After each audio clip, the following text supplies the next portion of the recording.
Good afternoon, Victoria. Thank you for tuning in. We appreciate your staying informed about COVID-19 in our community. As we prepare for holiday gatherings and other seasonal activities, we are seeing an uptick in COVID-19 cases in our community. For that reason, we did feel that it was important to share some key information with you all that could help spread the curve of this virus and other respiratory illnesses, and as well as avoid overwhelming our hospitals and protect our loved ones. We'll cover data indicating where we're at with COVID-19 case counts, the trends showing where we're headed, how our hospitals are looking in terms of capacity, and what we can expect to see in the coming days and weeks ahead as the holidays approach. There's been some confusion within the community, so as a reminder, there are no local orders in place. Only state orders issued by Governor Abbott's office are in place, which includes the wearing of masks in public and the limiting of social gatherings. You can visit gov.texas.gov for more information on the existing state mandates. That being said, we are not here today to tell you of any new local orders, but rather to remind you to follow state orders and be responsible. The guidance we will share with you today is based on recommendations from the CDC and the most current information we have about the virus itself. Although we're hopeful that a vaccine is on its way and could be effective, we also know that we still have a due diligence and responsibility to ourselves and our family members to be proactive against this virus and its spread. Again, without a vaccine, measures like the wearing of our facial coverings, physical distancing, and proper sanitation continue to be the only defense that we have from exposing ourselves and those around us. Today, Victoria County Public Health Director David Gonzales and local public health authority Dr. John McNeill will discuss these facts and more. Although our mayor and judge are not here today and will not be passing new local orders, they do continue to meet with us regularly, and they help us make decisions about our response to this pandemic. Then we will receive a few questions from our local media partners who are present today as well. Now, please join me in turning our attention to Victoria County Public Health Director David Gonzales.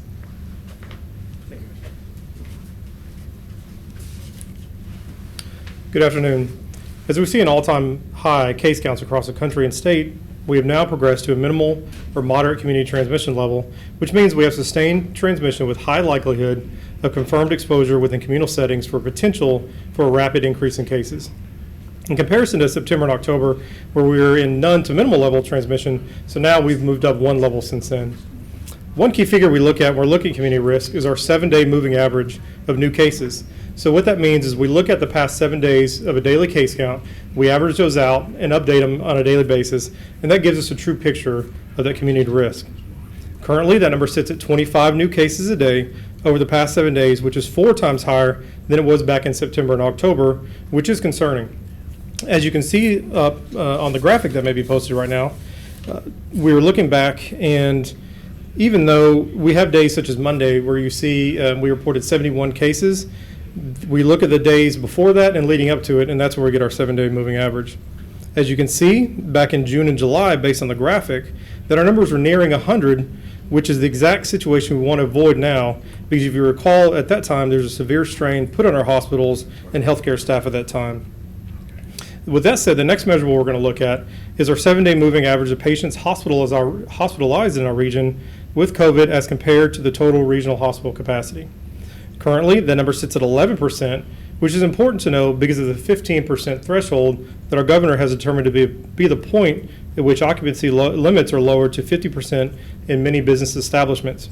For example, the way we take that number is look at the total number of COVID patients hospitalized and divide that by or with the total hospital capacity, and that lets us arrive at the percentage that we have there. Our goal really as a community up to this point should be to keep this number as low as we can in order to not overwhelm the hospitals. Next, we're going to look at where are these cases coming from.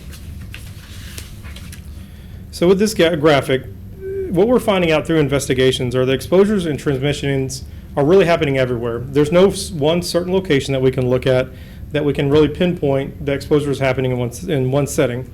Workplaces, social gatherings, congregate living facilities, and schools, just to name a few. If you look at the chart we have up right now, you'll see that over 50% of exposure types we've concluded through investigations have been through community transmission, which means that we're unable to determine the exact location where the patient acquired the virus, followed by person-to-person where we could track exactly who exposed them, such as a coworker or family member, and that number sits about 35%. We're still conducting investigations on a daily basis with confirmed cases, as well as advising healthcare facilities, nursing homes, assisted living facilities, and schools on their infection control strategies and best practices. At this time, approximately 35% of our confirmed cases have only had one or no symptoms at all. Our local school districts continue to do a great job in limiting the spread of COVID-19 on their campuses and implementing the necessary strategies to reduce the effects and spread of the virus. We continue to work hand in hand with local, public, and private schools to assist them as much as possible. Testing for COVID-19 still continues to be available in Victoria County. The only shortage we are hearing of is that some of the rapid test kits, the lab kits, are becoming less available this time, but the standard PCR mail-out kits are still available. So where does this put us moving ahead? Moving into cold and flu season, colder temperatures, and the holidays really will fuel the spread of COVID-19 and other viruses such as flu, so we urge extreme caution during any gatherings with friends and families moving ahead. One last thing I want to touch on is a quick vaccine update. At this time, the Victoria County Public Health Department is planning to receive vaccines sometime in December and will be ready to distribute at that time. Right now, we don't have all the details about which vaccine that'll be, how much we'll get, or who exactly it's going to go to, but we'll communicate with the public when that comes available. Initial doses will likely be allocated for critical populations, including healthcare workers, essential workers, people more likely to develop severe disease, like older adults and those with underlying health conditions. And that's all I have for today, and now I'll turn it over to Dr. McNeill.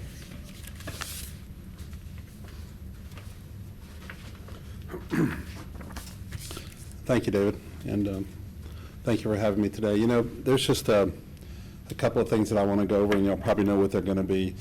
We just have a few things that I want to say, and then I'll be glad to answer questions. You know, for the most part, what we really need to realize right now is that, folks, we're at a pivotal point in this disease. You know, the numbers that we had in July and when we had our peaks were terrible. Our hospitals were stretched. Everybody, it was rough. It really was. As a healthcare provider myself, it was rough. It was hard taking care of those people. But we just don't want that to happen again. And what you have to understand is that we're really looking down the barrel of what could be a perfect storm for this disease. We've got a lot of people that are going to be getting together over the holidays, and that's one of the reasons we're here today. I'm not sitting here, I'm not going to come here and say cancel Thanksgiving, cancel Christmas, don't be around anybody. That's ridiculous. Nobody's asking you to do that. But what we are asking is that you just think about the whole picture. This is the pivotal point, because remember, we understand this disease a lot more than we did several months ago. And one of the things that we understand is that there's a pretty predictable course of how it's going to go. People are going to get infected, and then they're going to get sick several days later. Then they're going to either do one of two things. They're going to get well, or they're going to end up in the hospital. And then once they get in the hospital, that's where I've always said the rubber hits the road. Because once they're in the hospital, they're using up resources, and we have X amount of beds available. Right now, we have a lot more beds filled than we did 2 weeks ago. And right now, we're probably about halfway full as compared to what we were in July. But July was rough. So what I'm saying is that when we get to this point, now is the time that we have to alter what we're doing. I don't care what anybody says, and I really don't care what you believe. If you believe that masks work, if you believe that social distancing works, if you believe that I'm a Russian agent, like somebody blogged one day, whatever you believe. What you need to know is that there are things that are happening today that are going to affect what happens in the next few weeks. We're coming into flu season. We're going to have a lot more people seeing each other. We're going to have people traveling into our area, and we're going to be traveling into other areas. This is the perfect setup for spread of a virus. So what I'm asking is that everybody be vigilant. I know I say that word all the time, but I'm really saying it right before Thanksgiving this time. The CDC today released their guidelines on Thanksgiving. The Centers for Disease Control now has guidelines for Turkey Day. So what we do now is what we're asking is that people remember to keep your groups small. And what they're asking and what they're recommending, and this is just a recommendation, it's not by any means a mandate, nobody's telling you to cancel Thanksgiving, but what they are recommending is that you limit your thing to just the people that live in your house. And that means immediate family. That doesn't mean the kids coming home from college that have been gone for months and now they're coming home. They actually clarified it for us and said that people living in the house for the last 14 days. And that makes sense because that's our threshold for the spread of the virus. So think about that. If you're going to have people over, if you're not going to follow these rules, then please wear masks, please socially distance, encourage outdoor activities. Do your Thanksgiving outside. Hopefully the weather will be nice. The worst thing that could happen is that it's terrible weather and we have to stay inside. That's even going to spread the virus more. So be vigilant, be careful, and remember, because not long after that, we're going to be having this same conversation about Christmas. Vaccines are on the way. That's our hope. That's been my hope since day one. I've been telling everybody that vaccines are going to be our hope, and I've hung my hat on vaccines. We're very close. The numbers look good. Hopefully we'll be getting them, and we'll be taking the vaccines. So anyway, God bless y'all. Please be careful. Think about your actions now, because your actions now are going to contribute to what happens in our future. Think about our community. Think about yourselves. Think about your families. And please be prudent in what you do. Okay. Any questions? I'll be glad to answer any questions. Dr. McNeill, I think it would actually be helpful. Could you tell us what your family's plans for Thanksgiving are and how you may have modified those plans to make them safer? Well, actually, I'll be glad to. I mean, we have modified our plans, and Thanksgiving is a big thing for our family and our extended family. We typically bring everybody to my house. That's what we've done the last couple of years. We're not doing that this year. We're not going to do that. We're going to, what I hope we're going to do is that we're going to have our meals at our separate homes, and we're going to do like we did at Easter. We're going to Zoom each other. We're going to pray together, and we're going to say hi to each other, and then we're going to have our meal. So, and it'll be safe. But, you know, I know that when I've been exposed, and I've been quarantined a couple of times, and it ain't fun, okay? I don't want to get in a situation to where we have somebody at the house, and then 2 days later we find out that someone that was at the house was COVID positive, because then everybody's quarantined. And a great number of these people could get sick. Everybody wants to spend time with their elderly relatives. But folks, those are the ones that are going to suffer the most if they get COVID, okay? Some elderly people do very well. Some people do not survive. So, and there's really no way of predicting which category you're going to fall into. Okay, so college students are coming home for the holidays. Right. Tell me, how can you implement some plans to keep everyone safe during this time? Just like everything else we do. Just like, I mean, I'm not saying that you need to look at your college student loved one as a person that has COVID, but you need to consider that that's a possibility. Because remember, you know, we have multiple cases all the time when people spread this disease. They come to my office. They come to my office with no symptoms, but I just look at them, and they've got a cough, and they've got a little bit of fever or something like this. Of course, I look at them while I'm wearing my mask. But the thing is, I get them tested, and they're COVID positive, okay? So there they are. That's an exposure. And you have to look at it. We look at these exposures all individually. You know, do they have a mask on? Did they have a mask on? So the answer to your question would be socially distance whenever possible. You can eat your meals with everyone. Just don't sit right next to each other and without a mask and laugh and joke and everything that goes along with it, like we normally do. It's not normal right now. And trying to make it normal can be dangerous. So yes, I mean, I'm not saying don't let your relatives come over, but what I'm saying is that please be careful if they do, okay? Try and do it outside, you know? Socially distance, go outside, go in the backyard. You know, that's kind of nice sometimes. And Dr. McNeill, could you go over the timeline based on when we think vaccines will be available, and barring another pandemic, this should be the last holiday season where we have to live like this? You know what? What you just said is in public health and in medicine and everything else is our dream, that this is a wonderful way of putting it. Hopefully the last holiday we'll have to ever do this. So nobody ever thought that we would get to a situation like this in our country. But we are, and so we have to make the best with what we have. Vaccines, as David has alluded to, 90-95% effective depending on where you read it and who's putting out the information. But anywhere in that range, folks, is a win, okay? I read a thing the other day that the immunity from the vaccines and the immunity from COVID may be a lot longer than what we initially thought. That's another big win. So we've got some wonderful things coming. We've just got to take care of ourselves until we get there. And that's what this is about. The worst time of the year, the hardest time of the year to take care of yourself is during a holiday like this, during a cold and flu season with everything else. So I hope that this is the last one, and I hope that the vaccines work, and I'm going to take one the first day that I get one pointed at me.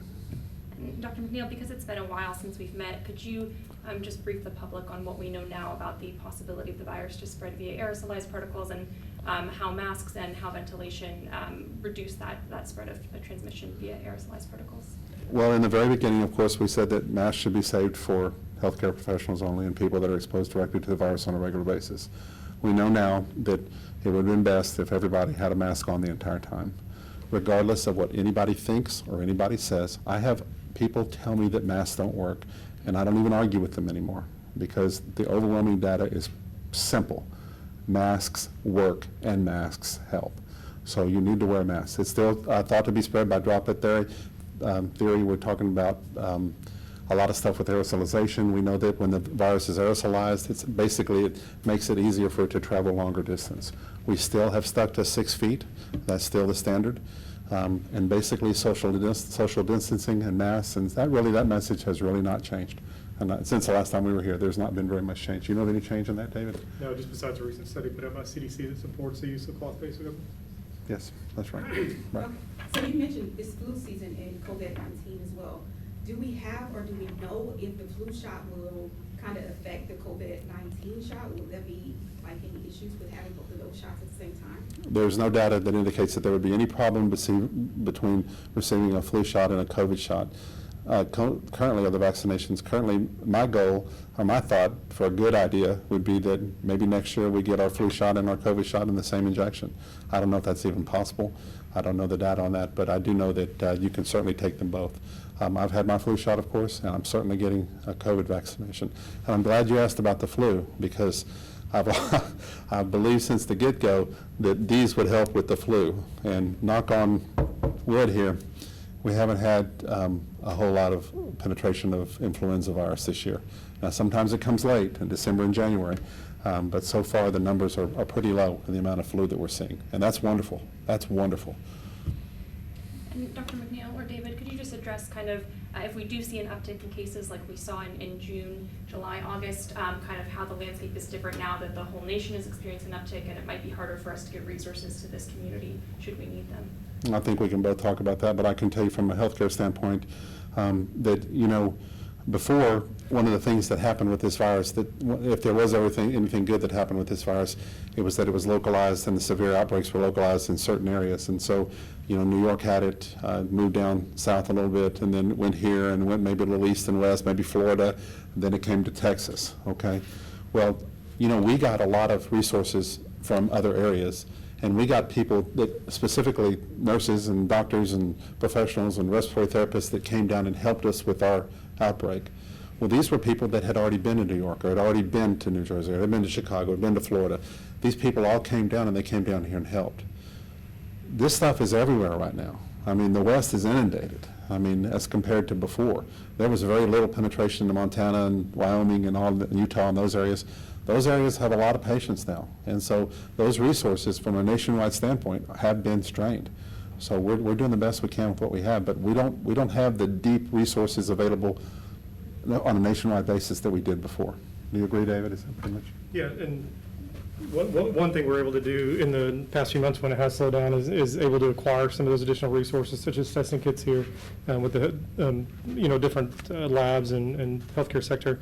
As well as not really stockpiling, but gaining some of the additional PPE that was in shortage at that time. So luckily we had a couple of slow months where we were able to kind of resupply and get ready for another, another spike like we are now.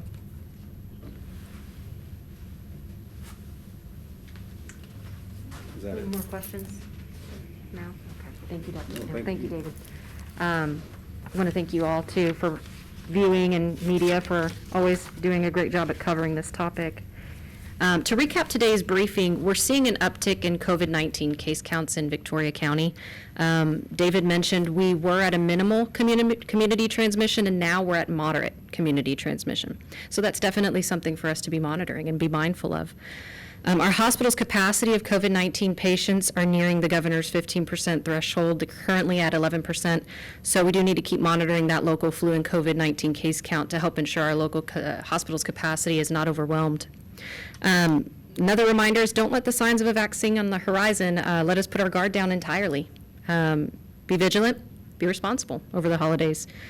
And then last reminder is there are no local orders in place. So at this point, we are trusting each other in the community to be responsible in our own lives. And so let's all do our part to help curb the spread of this disease and any germs at that, right? So that we can all stay safe and healthy this holiday season. We at the County and City Office of Emergency Management have worked hard to continue to keep you informed outside of these briefings.